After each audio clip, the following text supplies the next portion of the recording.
Hey friends, it's Simon Hurley from Inklipse and welcome back to my channel. Now today it officially starts the time where we make our holiday cards, which I absolutely love and I'm so excited for. I love to give all of you guys some early inspiration for Christmas so you can make lots of your Christmas cards this year and get some really awesome inspiration. Now I'm going to show 3 different cards, all with different resist techniques. These are so much fun and they all give a little bit of a different look, but they're so fun to use inks with and things like that, which is right up my alley. So I'm super excited to share this with all of you, and without further ado, let's jump right into the video and get started. Okay, so I thought I would start out with a classic technique. This is just a regular emboss resist, and out of the 3, it definitely resists the ink the most to give a nice stark contrast. So I'm using this dashing set from Gina K Designs, and I'm going to use these fun little snowflakes in here. So there are some larger snowflakes and some smaller ones, and they're perfect to create a large background. So I'm taking kind of a larger acrylic block, and I'm going to take my snowflakes and mount them together onto this acrylic block. Now by doing this, it'll just save me a little bit of time in the long run having them grouped together like this. So I'm adding some of the smaller ones and larger ones together and kind of fitting them together like a puzzle. Then I'll take some of that Nuvo clear mark ink and I'm going to cover my background in these little snowflakes here. So I'll ink up my stamp it down, and then I'm going to take my white embossing powder and coat it right over top of those snowflakes. Now I'm going to continue doing this for the whole background, and for me, I covered it with embossing powder just so I can see where those all are. In real life, it's a little bit difficult to see that ink, but if you can see the ink mark that you made, feel free to stamp the whole background and then do the embossing. But I find it to be a little bit easier to stamp and then put your embossing powder on and then continue your stamping. So you'll see I'll bring the embossing powder back in and cover that second coat as well. So then I'm going to cover the whole background like that. I just kind of turn the stamp and fit it together like a puzzle piece and kind of cover the whole background like this. So then once I have done that, you'll see there's a little bit of some open areas here and there on the background. And that's totally normal since we have that big grouping of stamps. Sometimes it can be difficult. So I'll peel off some of the smaller snowflakes and stamp those right in between some of the gaps and areas that need to be filled in on this background. And this just makes it look a little bit more complete and almost like it was a background stamp that was already put together for you. So it's really cool to kind of peel off the stamps and then stamp them down as well. So once I've got all that embossing powder on there, I'm going to take my heat tool and start heating up my background. Now for this, I was actually given the tip to heat from the back side of the background, and I heard that that smooths out the embossing powder and gives you a better kind of even coating of that embossing powder rather than accidentally blowing off some of the flakes. So if you heat it from the back, I did find today that I got a little bit more of an even coat of embossing. So now I'm going to go in and do a little bit of inking, and that embossing powder is actually going to resist the ink. So if you haven't used embossing powder before, it's basically like you just heated up little pieces of plastic and now it's kind of embossed on the surface and will completely resist any ink or watercolor that you add. So I'm just going in and doing some ink blending with Distress Oxides. These are super fun, and I'm using Victorian Velvet here first. Kind of going to create a wintry sky and make it look really nice and soft colored. So here I went in with Victorian Velvet. This is one of the newer colors and I just love how it looks. And I'm just softly kind of blending that on with the Ranger blending tools. I'm just going in circular motions. And you'll see that I did about 3 or 4 spots of each color here to kind of make sure that it's even and carried out. So to stick with that nice soft wintry theme, I'm going in with my next color, which is Tumbled Glass. And this is a super nice little soft blue color here. And to blend that together with that Victorian Velvet, I just went right up against the edge, and you can kind of go back and forth between the colors to make sure they're nice and blended together. So I'll go in here and continue my blending. Now I tap off the color to the side a few times before I go right onto the surface, and that also just makes sure that you're not going to get any harsh marks on your card as you're creating, and these definitely blend like a dream on here. You could definitely go in with some darker colors too, and then you'll see the kind of resist a little bit better, but I decided to go for a softer look here. So then I'm going in with, I think this is Milled Lavender, and this is a nice soft purple color, and these colors just go super nicely together to create that nice winter sky. Now after I'm done with that, I'm going to bring in some Salty Ocean here, and I wanted a little bit of a darker blue to create just a little bit of contrast in here. So I'm going over some of those areas and just blending it out with some Salty Ocean. Now you'll notice some of that left a little bit of a harsh edge there as I was doing my blending, so I'll go back and forth between some of the other blending tools to bring back in some of the color and soften out some of that edge. But that just added a little bit of contrast in my background that I think was just needed for this nice wintry sky. So once I'm done doing all my blending, I'm going to kind of finish off the background with a sentiment. So this is the Joyful Sentiments from Neat and Tangled. I absolutely love these. There's some great Christmas sentiments in a really awesome font. And this kind of stands alone on a card, which I think is super awesome.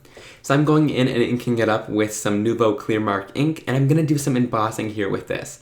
So I'm stamping it right down into the center of a sheet of vellum here, and then I'm going to go over top with some Ranger Princess Gold embossing powder. So this is a really nice bright gold, and it's going to look great on top of this vellum here. So now once I'm done with that, I'm going to heat this up. Now when you're heating up vellum, you don't want to bring your heat tool directly onto it. So you'll see I'll kind of go on for a few seconds and then bring my heat tool off. I'm really trying to not warp this vellum, so kind of bringing your heat tool off every once in a while will make sure your vellum doesn't warp. So once it's nice and shiny, then you can kind of finish it off there, and I'm going to add a little bit of liquid adhesive right behind this sentiment. So just adding tiny little dots here and there behind the sentiment of embossing, and that's going to cover it up, but I don't want to add adhesive to the whole thing because then it'll be visible. So I'm just going to place this where I want it on my card here, and then I'll put an acrylic block on top of it for just a little while to make sure that it's going to stay nice and stuck to that card. And once I have that, then it'll stay in place and I can fold back those edges onto the back of my cardstock here. So this is going to make sure that I have that nice strip down there, and it's going to hold my vellum in the back and it'll adhere nicely behind here. So I just added some strong tape runner adhesive and then folded those flaps nice and downward, and then you have that nice strip of vellum on top, and I love how that looks with that sentiment on there. It's super nice and simple, but doesn't cover up too much of the background.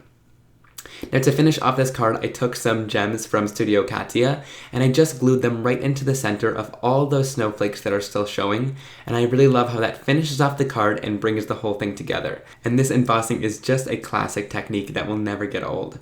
So this next one is going to be a glue resist. So this kind of is the medium resist, I like to call it. It doesn't resist as much as the embossing does, but it does a really cool job. So I'm going to take this confetti die from Hero Arts and I'm going to use this like snow. So I've actually cut this background die out of just a piece of cardstock and I'm going to use it as a stencil. So it just gives a little bit more use out of your background dies that you have because they are quite expensive. So I'm going to tape this down right over top of a piece of cardstock that I'm going to use for my background, and I'm just using some purple tape to make sure it's nice and adhered down and it won't move during my process here. Now you can use really any glue here. You could use glues that dry glossy or matte. I'm going to use this Collage medium matte and I really love this stuff. I use it for kind of my adhesive as well, but it also does a really great job at this technique because it almost looks like there's nothing really resisting it in the end. So I'm going to take my Ranger ink blending tool and I'm just taking some right from the lid, just kind of tapping a little bit off and collecting it in the sponge there, and then I'll go right to the surface and tap it on. Now, once I run out of the lid, I'm going to take some right from the little jar there, and then I'll move it right over to the lid. You don't want too much in it, so I'm going to kind of pounce off some of the excess, and then go right onto my stenciled background there. Now you only really need a thin coat of this over top of the cardstock for it to work, so you don't need a nice thick layer, and you don't want it to seep underneath the stencil either. So I just go in with kind of a really thin coat on my sponge there. So once I've sponged the whole background and I'm going to peel off my kind of stencil here, you could definitely still use that if you want on a card. I'm just going to get rid of it since it has that glue on it there. And then you can heat this up. I'm pretty impatient, so you want to make sure it's really nice and dry before you move on to your next steps. So I'm just bringing in my heat tool and heat setting it here. Now I'm going to take my Distress Oxide in Blueprint Sketch, and this is where the resist technique kind of comes in here. So I wanted just kind of a square of ink to highlight an image that I'm going to put down, and just pressing it down doesn't really work to give a full square of ink. So you'll see me kind of smooshing it and moving it around here, and that covers the background really nicely, and I'm kind of messing up the edges here, and it gives you kind of this cool rough look, which I liked in the end. And I think it's a really awesome way to just kind of color black and give a nice surface for resist. So I'm going to heat set that too since I put a lot of ink on there, and then I'm going to take a cloth and just wipe off where that glue was. Now you'll see it doesn't go back to pure white. It kind of has a little bit of that blue color tint still in it, but I think it creates a super awesome resist and does a great job with that glue kind of resisting that ink there, which I think is so awesome. It gives a really unique look, and also it almost is like there's nothing really there, whereas with the embossing you still have that shine. This almost you can't really tell that the glue was there. It gives kind of a velvety feel in the end. So once I'm done with that, I added some water there, and then I'm going to move on to coloring here. So I'm going to color this little pug image from Avery, Elle. I really love this little one, and I'm going to take it and color it in with my Copic markers. So here for the scarf, I'm using 3 different shades of this red color to color my scarf in. Nothing too special, just doing my blending from darkest to lightest. And then I also went in with a blender marker there and added some texture into the scarf too. Just some little dots here, and I think that texture really adds a lot to your coloring. So once I'm done with that, I'm going to move on to this second image that I've stamped. And I stamped another image because I want to do some layering here. I'm going to layer my scarf up over top of it by cutting that out and moving it onto some foam tape. But for this one, I'm using some Nuvo alcohol markers, and these ones blend awesome as well. They actually come in sets of 3 that blend really nicely together, so it takes out all the guesswork for you, which I really like, and it makes the coloring super simple and really fun to do. So I'm just going to go in and add some shading in with these markers as well. I'm using this set, I think it was the Pebble Beach, and this one gives a really nice light gray, kind of warm color there. So I'm blending all these colors together, and I like to go from darkest to lightest, but you could do however you want. And also I kind of just have fun with the shadows that I put in there. I don't make it too realistic, just enough to give it kind of enough depth and dimension for my image. Now I'm also going to go in with a lighter gray color here and shade it in the parts that are supposed to be white, and this just adds a little bit of depth and dimension as well, rather than just leaving those areas of white. So now, like I said, I'm cutting out that scarf right up to the edge, and then I'll add it on to the other image that I had colored with some foam tape there, so it just adds some dimension. Now I'm also going in with some Victorian velvet right over top of that, and I'm going to kind of smooth it in with my finger to give a little bit of variation to that background there, and then I'll also wipe that off with a cloth to get that resist technique back there and not cover up any of those spots. I added that dog onto the background with some foam tape, and I love how that's looking. And then I took the sentiment that I stamped from the set, and it just says Happy HOWL-IDAYS, which I absolutely love. So once that's all finished, I'm going to take it and add it onto a craft card base, and that finishes off this card. So I love that fun glue resist. It's a fun take on kind of a medium resist, so you can still see some speckles and spots in there. Now this last resist is a really light and subtle one, but I really do love the effects that you get, and it's really great for some images. So I'm using this Christmas Cottage stamp set from Concord and 9th, and those trees are going to be perfect for this technique, for that really nice subtle resist technique that we're doing. So I'm going to start off with that line of trees and take my clear mark ink pad and stamp this down onto just a sheet of cardstock here. I'm going to stamp this line of trees twice with that clear mark, and then I'm also going to take another tree and stamp it down with the clear mark ink as well. Now I'm doing this making sure there's lots of ink on there, and you won't be able to see it right at the beginning here. It's really difficult to see on the camera, but it's definitely on the sheet of cardstock, and it's a little bit easier to see in real life. So if you guys are doing this technique, you'll definitely be able to see those trees you stamped down. So I'll stamp 3 of this larger tree that I'm going to use, and then I'm going to make sure that it's nice and dry before I move on with the technique. This will make sure that it won't smear or smudge as you're doing the resist technique. So once I've done that, I'm going to go in with some inks again here and do some blending. Starting off with Mowed Lawn Distress ink, and I'm going to go in with just a bunch of different green shades and do all of my blending. Now you'll see I can kind of see the line of trees here in real life, so I'm going over top of them, starting off with a lighter color, and then I'll move to a darker color at the top of the trees. So for this, I'm just going in with my Ranger ink blending tool with some circular motions and just going over top of that image. Now you don't want to add too much ink on here, otherwise it'll completely cover up your resist, and it's kind of hard to get back. So you just want to add a light coating of ink until you can see all the images there, and then just stop there because you don't want to add too much ink onto this or you're not going to be able to see your resist in the end. I'm going in with one more shade here. This is Pine Needles, and I'm just going to add a little bit of shading to the bottom of the trees, and this just adds a little bit of depth and dimension since these are going to be the main image on the background of my card. So once I'm done with that, here is a closer look. I'm going to kind of just wipe off the top of that, and you'll see that the resist kind of comes through a little bit more. Some of that ink covers it up, so you want to make sure to wipe it off. And here is a closer look at that fun resist. So like I said, it's pretty subtle. It's a little bit difficult to see, but in real life, it's just stunning. So here's one of those trees as well.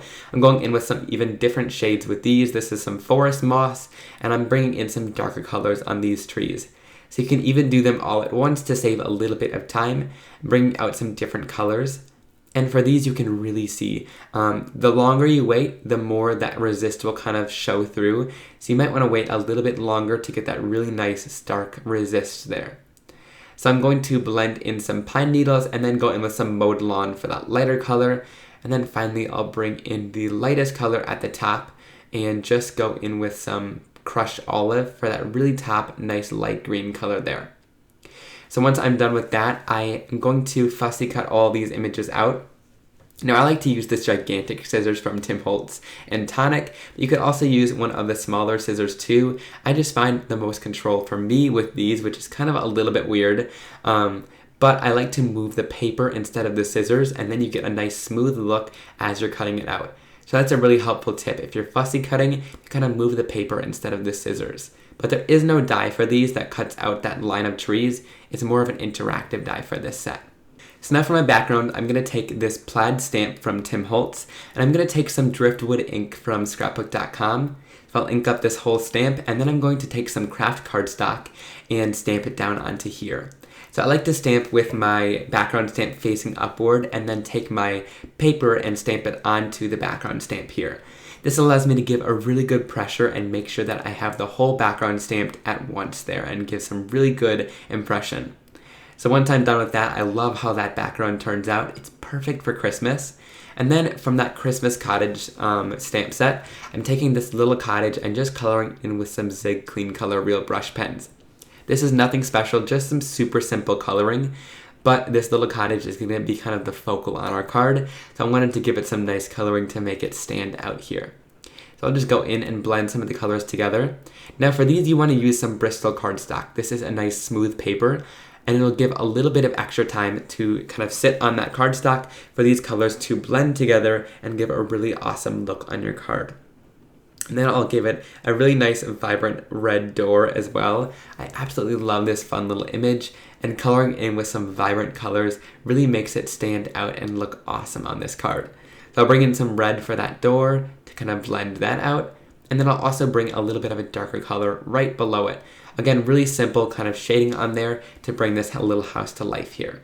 And of course, there's got to be a little bit of bright lights coming from the inside of the house to finish it off. So then I added the trees on the background with some foam tape and also just some adhesive right onto the background.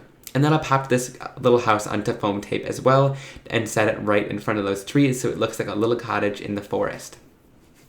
Now to finish this off, I'm stamping down the Merry Christmas sentiment, and I'm doing this in my MISTI because I didn't want to ruin it right at the end here. So this is just going to help me get a perfect stamped image, and I can stamp it more than once to finish off that sentiment. So then I'm going to take this Marvy snow marker. Now I went a little bit overboard here. I love how this marker looks, but maybe you just want to add it to the tops of the trees and the top of the house. But basically you add this marker down onto your project and then you heat set it and it kind of puffs up like some little styrofoam and it looks like some snow on your card, which is super awesome. And I absolutely love this for the Christmas season and would definitely recommend it. This is like a must-have for a lot of different Christmas cards. I think it really just looks awesome and transform this whole scene to a Christmas scene. So then I'll add that onto a card base, and I love that resist technique. It's super subtle, but it really creates an awesome card. Alright, so I hope you guys really enjoyed that video. If you did, please give it a big thumbs up, and also leave a comment down below letting me know which technique and card was your favorite. I would love to chat with you guys down there. And also, if you like my content and want to see more, please be sure to hit that subscribe button as well. That'll make sure you get all of my new videos and won't miss another one like this one from me. So I'll see you guys very soon in another card making and crafting video. Have a great day. Bye!